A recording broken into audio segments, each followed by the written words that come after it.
तो चलिए इस भव्य और महत्वपूर्ण यात्रा के जो विभिन्न पहलू हैं उनको समझने की कोशिश करते हैं। निश्चित रूप से।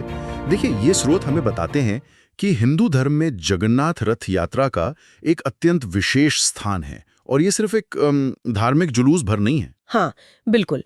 और जैसा कि हम जानते हैं, ये ओडिशा के जगन्नाथपुरी में होती है। स्रोत ये भी बताते हैं कि इसका समय भी एकदम तय है, हर साल आषाढ़ महीने के शुक्ल पक्ष के द्वितीया तिथि को। जी हाँ। ये तिथि मतलब आषाढ़ महीने के चांद के बढ़ने वाले पखवाड़े का दूसरा दिन इसे और खास बनाती है ना? बिल्कुल, इसे एक बेहद शुभ मुहूर्त माना जाता है। और इन लेखों के अनुसार इस साल ये यात्रा 27 जून से शुरू हो रही है। अच्छा, तो तारीख नजदीकी है। वाकई। और जो बात सबसे ज्यादा ध्यान खींचती है वो है इसका स्केल, इसका पैमाना। स्रोत बताते हैं कि इसमें देश विदेश से लाखों श्रद्धालु शामिल होते हैं। हाँ, लाखों। आखिर क्या है इस यात्रा में ऐसा खास जो इतने लोगों को अपनी ओर खींच लाता है? ये एक बहुत अच्छा सवाल है। देखिए, स्रोत इस गहरे आकर्षण का संबंध भगवान जगन्नाथ की अपनी मौसी के घर यानी गुंडीचा मंदिर तक की वार्षिक यात्रा से जोड़ते हैं। अच्छा। ये यात्रा इन लेखों के अनुसार सिर्फ देवताओं का भ्रमण नहीं, बल्कि समानता, समावेश और गहरी भक्ति का प्रतीक मानी जाती है। एक ऐसा मौका जहां भगवान स्वयं अपने भक्तों के बीच आते हैं।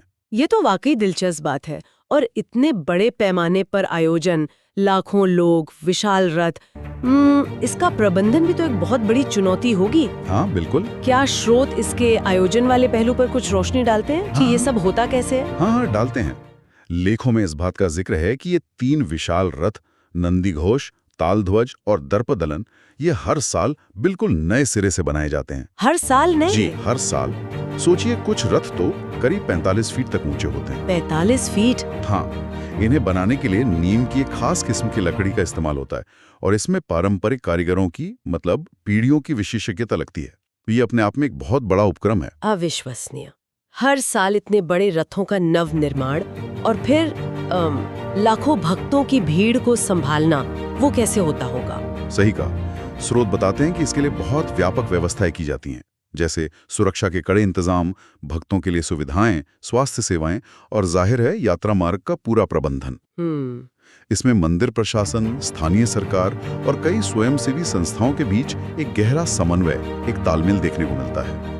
ये सिर्फ आस्था का ही नहीं, बल्कि बेहतरीन प्रबंधन का भी उदाहरण है, आप कह सकते हैं। और स्रोत इसे आस्था और संस्कृति का संगम भी कहते हैं। इसका क्या मतलब है?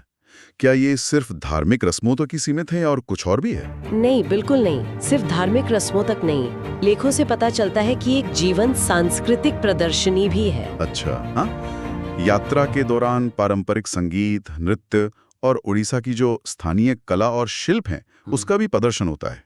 ओह। तो ये भक्तों के लिए अपनी श्रद्धा व्यक्त करने का और साथ ही अपनी सांस्कृतिक विरासत का जश्न मनाने का एक अनूठा अवसर बन जाता है। तो संक्षिप्त में कहें तो जगन्नाथ रथ यात्रा का गहरा धार्मिक और सांस्कृतिक महत्व है।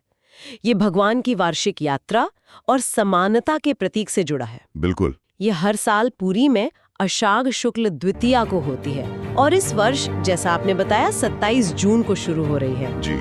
और लाखों लोगों की भागीदारी और हर साल नए सिरे से बनने वाले वो विशाल रथ इसके आयोजन की भव्यता को दर्शाते हैं। एकदम सही कहा। ये देखना फैसिनेटिंग है, मतलब बहुत दिलचस्प है कि कैसे ये वार्षिक आयोजन इतने बड़े पैमाने पर लोगों को आस्था, उत्सव और समुदाय की भावना के लिए एक साथ लाता है।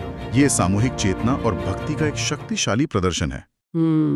और यह हमें सोचने पे मजबूर करता है, इस तरह के जो विशाल धार्मिक समागम होते हैं जहाँ लाखों लोग एक साथ जुड़ते हैं, उनकी व्यक्तिगत आस्था और उनकी सामूहिक पहचान पर कैसा और कितना गहरा असर डालते होंगे। हाँ, ये सोचने वाली बात है। ये विचार शायद हमारे श्रोता अपने साथ ले जा सकते